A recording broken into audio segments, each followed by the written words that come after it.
Withdrawal is a state where a person experiences physical and psychological symptoms when he stops taking a particular substance or engaging in a particular behavior, or even merely reduces the intake which was there initially on a daily basis suddenly.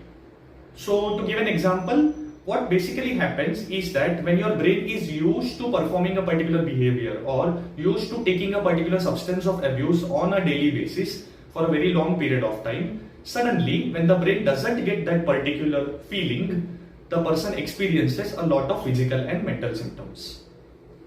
To give a very simple example, if a person who has a habit of taking 3 or 4 cups of tea on a daily basis, starting from the first thing in the morning, when a person might not take tea even on one day in the morning, he will experience a kind of fatigue, he'll experience sleepiness, lack of focus on the thing that he's doing, a kind of an irritability. I mean, we all know how we feel that, without taking that first cup of tea or coffee in the morning, I'm just not able to start my day.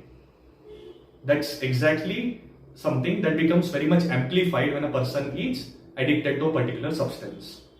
When a person is, so as you can imagine, depending on what kind of a substance of abuse is it, or what kind of behavior you are engaging, there will be a variety of withdrawal related symptoms.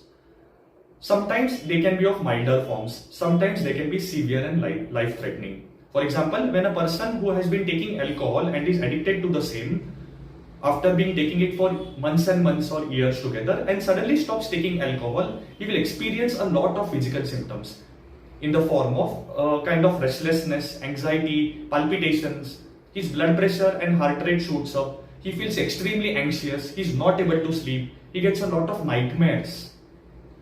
Similarly, it can cause a lot of mental symptoms as well, where a person can experience a lot of fear. He can even experience hallucinations, where he might start seeing things that are not visible to others. He might start hearing things like vehicle horns, sounds of animals. He might start seeing insects, monkeys, a variety of things. When withdrawal of alcohol is extremely severe, it can also cause a person to experience seizures or fits, which can be very life-threatening. So very similarly, depending on what kind of substance you are taking, the withdrawal symptoms will be different. When a person has behavioral addiction, where there is a habit of doing a particular behavior on a daily basis, for example, playing a video game or spending a lot of time on the phone, it's something that even you can try for yourself. If you would not be there with your mobile phone on a day suddenly, and you are not there for hours, you will experience a lot of restlessness, fidgety feeling. You might experience a vibration feeling in your pocket, even though you don't have a mobile phone in your pocket in the first place.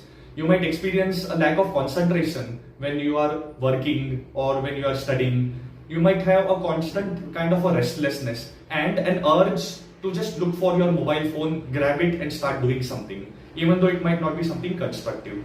So yes, even behavioral addictions cause a lot of withdrawal symptoms.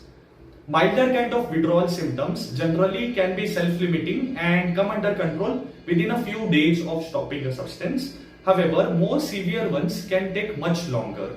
And like I said, it's something that can differ from a substance to substance. So when it is something like tobacco, the withdrawal symptoms might take weeks to settle down.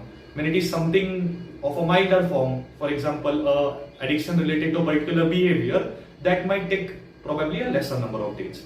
So it is something that is very different from person to person and from substance to substance and behavior to behavior. However, withdrawal is a very important sign of addiction because it shows how much your brain is used to it, how much your brain craves that particular substance or that particular behavior constantly. It shows how much it has become a part of you and how much it has started controlling your life.